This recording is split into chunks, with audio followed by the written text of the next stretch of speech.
chefs d'État ont évoqué, entre autres, les relations de coopération entre la Côte d'Ivoire et le Niger et les questions régionales et internationales. Le compte-rendu de Viviane Haïm tout à l'heure.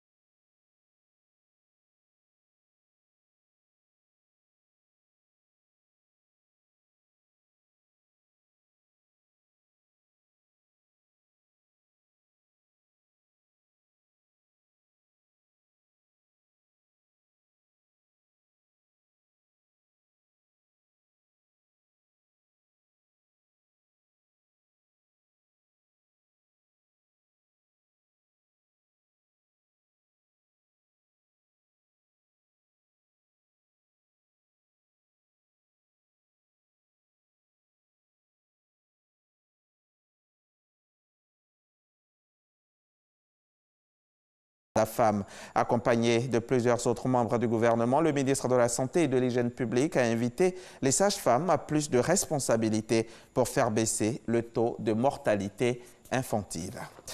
Hier samedi s'est tenue la 27e édition de l'opération Grand Ménage. Cette initiative du gouvernement qui vise à nettoyer chaque premier samedi du mois les rues et les domiciles afin de donner fière allure aux villes et communes de Côte d'Ivoire. Pour ce mois de mai, c'est la ville de Ndossi qui a été choisie pour le lancement officiel. Lancement fait par la ministre de l'Assainissement et de la Salubrité, Anne-Désirée Ouloto. Le reportage de Grace Candon.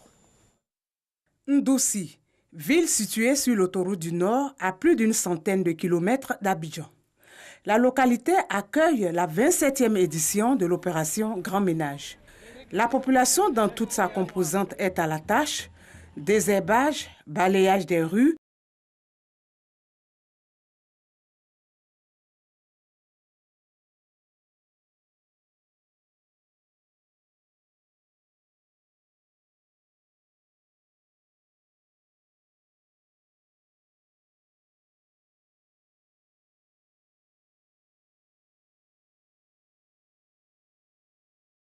nettoyer, puis nous les femmes on ramasse. Pour pérenniser l'action, un comité de salubrité a été installé. Sa mission, maintenir le cap de la propreté à Ndossi. Nous allons continuer le travail après le passage de Madame le ministre. Elle est venue nous inspirer aux yeux de tout le monde que c'est une activité sérieuse, n'est-ce pas, et nationale. Et donc chacun doit pouvoir s'en approprier. Nous allons faire des visites surprises pour constater un peu le vécu quotidien de la population. L'opération Grand Ménage est aussi l'occasion de sensibilisation sur les gestes écologiques.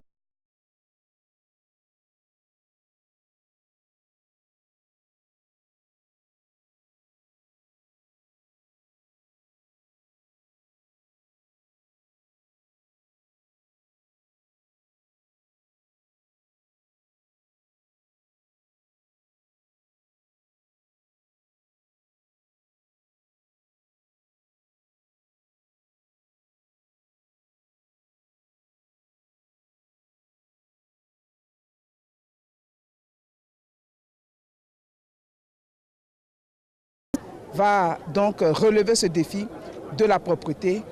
Message que guides religieux, associations de femmes, de jeunes et d'élèves entendent mettre en pratique en initiant des actions de salubrité. Et nous y reviendrons à 13h. Les députés sénégalais ont adopté samedi 4 mai la révision de la Constitution devant mener à la suppression du poste de Premier ministre. La réforme a été adoptée par 124 voix pour, 7 contre et 7 abstentions après plus de 7 heures de débat parfois houleux, mais le plus souvent serein. Cette décision de l'Assemblée n'est pas une surprise car Macky Sall dispose d'une très large majorité au Parlement. Ce vote est donc tout à fait logique. Le président doit désormais signer le décret d'application et de promulgation de cette loi pour qu'elle devienne effective. Saïd, le plus jeune frère de l'ex-président Abdelaziz Bouteflika en Algérie et 2 anciens chefs des services de renseignement ont été arrêtés par la police ce samedi. Saïd Bouteflika, 61 ans, est détesté par les Algériens qui l'accusent d'avoir pris en otage le pouvoir et les ressources financières du pays. Il fait partie des personnes dont les manifestants réclament depuis plus de 2 mois la démission. C'est la fin de ce flash. Merci de l'avoir suivi. Tout à l'heure à 13h, dans le cadre du magazine du dimanche, je recevrai recevrai Dr Pokou Kofi, le secrétaire général du Bureau national de la prospective et de la veille stratégique.